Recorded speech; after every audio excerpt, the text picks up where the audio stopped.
Last time I went all the way back to Greymore because I missed a certain weapon. Found it and the workbench to make this weapon, and then I tested the pin pillow. This thing blew all those things up.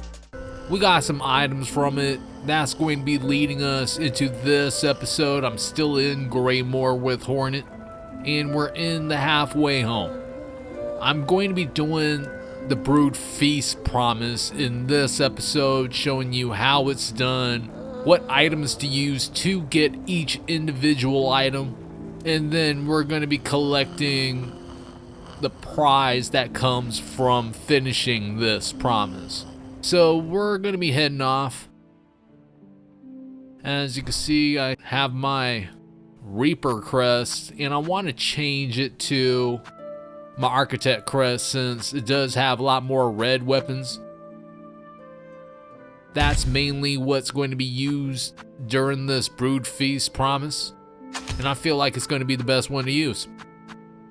So the first one I'm going to be using would be the Sting Shard, and then the Pin Pillow, since it did drop some items from enemies when I took them out with it.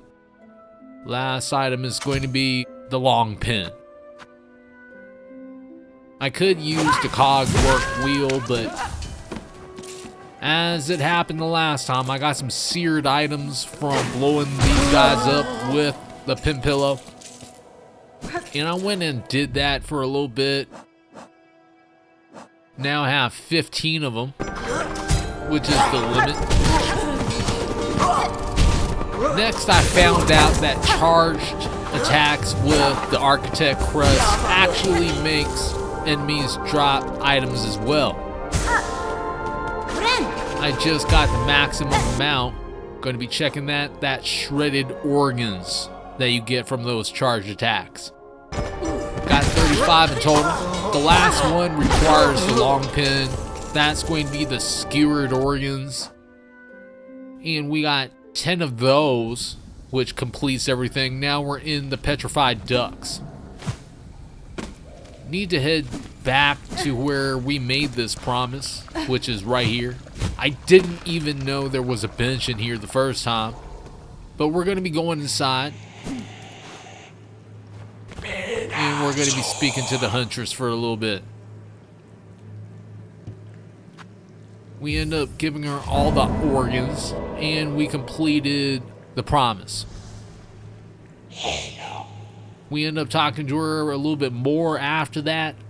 After the conversation's finished, we get her Long Claw, which is the prize for completing the Brood Feast promise. Talisman fashioned from the talon of a larger predator increases the range of needle attacks. Here are the normal attacks, and then here are the Long Claw attacks. I'm going to be showing what happens when I use this against an enemy, and it does give us a fair amount of range. And this is going to be the end of the episode. I'm going to be continuing on my journey to completing this game the next time, and I'm going to be heading over to the Sands of Korok and seeing what I can find there. After that, I'm going to be going back to actually trying to find weapons and completing promises and everything. Especially, I'm trying to complete every single promise in the game and seeing what happens when that gets done.